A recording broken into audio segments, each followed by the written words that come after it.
राधे राधे। ज्येष्ठ मास की कृष्ण पक्ष की एकादशी को अपरा एकादशी कहते हैं अथवा अचला एकादशी कहते हैं।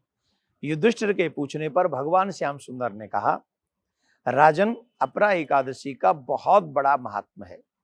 जो व्यक्ति झूठ बोलता है, जो व्यक्ति ब्रह्म हत्या कर चुका है, जो क्षत्रिय रण छोड़ के पीठ दिखा चुका है या बड़े से बड़े पाप कर चुका है, अगर वो व्यक्ति, कई लोग होते ना झूठे ज्योतिषी बनते हैं नहीं फिर भी बनना है, झूठे वैद्य बनना है नहीं फिर भी आइडिया, आजकल ऐसे तो बहुत हैं, ये जितने भी झूठे आइडिया देते फिरते हैं ना, खुद ने तो डिग्री की नहीं फिर भी आइडिया देते फिरते हो, जरूर सुनो इस कथा को। पाप है ये भी, बिना ज्ञान के जानकारी बांटना ही पाप है। तो जो ऐसे ऐसे झूठ करते बोलते हैं, लोगों को भ्रमित करते हैं, कई जीवन में बड़े अपराध कर चुके हैं, पर स्त्री गमन पर पुरुष गमन कर चुके हैं, अगर ऐसे लोग भी अपरा एकादशी का व्रत करेंगे तो अपरा एकादशी का बहुत बहुत बहुत बड़ा फल है। इस एकादशी के व्रत में भगवान त्रिविक्रम की पूजा की जाती है। वही नियम है, प्रातः ब्रह्म मुहूर्त में उठना है और स्नान करना है, संकल्प करना है, सत्य बोलना है, ब्रह्मचर्य का पालन करना है, जागरण करना है, अधिक खाना नहीं है। ये 13 तारीख को हम लोग 13 मई को इस व्रत को करेंगे, लेकिन इसकी कथा जरूर सुननी चाहिए। हमारे यहाँ प्रॉब्लम यह है कि हम व्रत करते हैं, कथा नहीं सुनते, उसका पुण्य नहीं मिलता है। तो सुनो, इसकी एक प्रचलित कथा है जो पुराणों में आती है। प्राचीन काल में महिध्वज नाम के धर्मात्मा राजा हुआ करते थे। उनका छोटा भाई था वज्रध्वज, और वो बड़ा ही क्रूर था, बहुत बहुत ज्यादा क्रूर था, और वो अपने भाई से जलता था। वो चाहता था ये मर जाए तो मुझे राज्य मिल जाए, और उसने वन में छल से अपने भाई को मार दिया और उसे एक पेड़ के नीचे गाड़ दिया और स्वयं राजा बन बैठा। अब क्योंकि वो अकाल मृत्यु थी, तो अकाल मृत्यु के कारण वो प्रेत बना। तो एक बार एक संत वहां होके निकले, और उन ऋषि का नाम था धौम्य ऋषि। तो धौम्य ऋषि जब वहां होके निकले तो उनको पता चल गया कि यहाँ पर एक प्रेत है।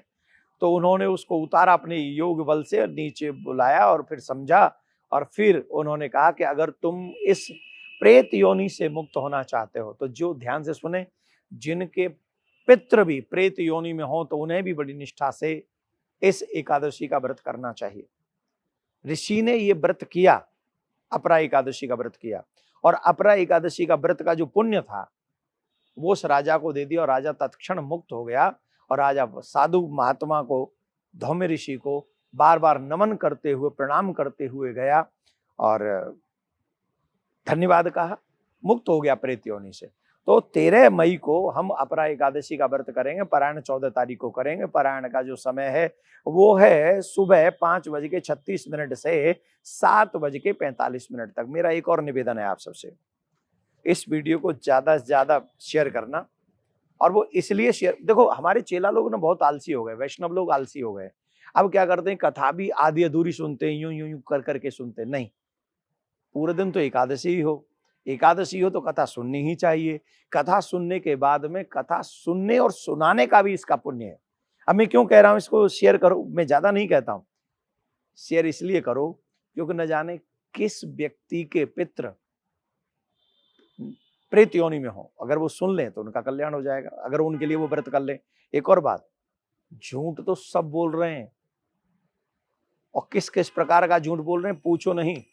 तो आपके शेयर करने से अगर उन्हें समझ में आ जाए और वो व्रत कर लें तो उन मनुष्यों को, सनातनियों को भी आप पाप मुक्त कर देंगे। इसलिए कथा को, इसलिए इस वीडियो को ज्यादा शेयर करना चाहिए।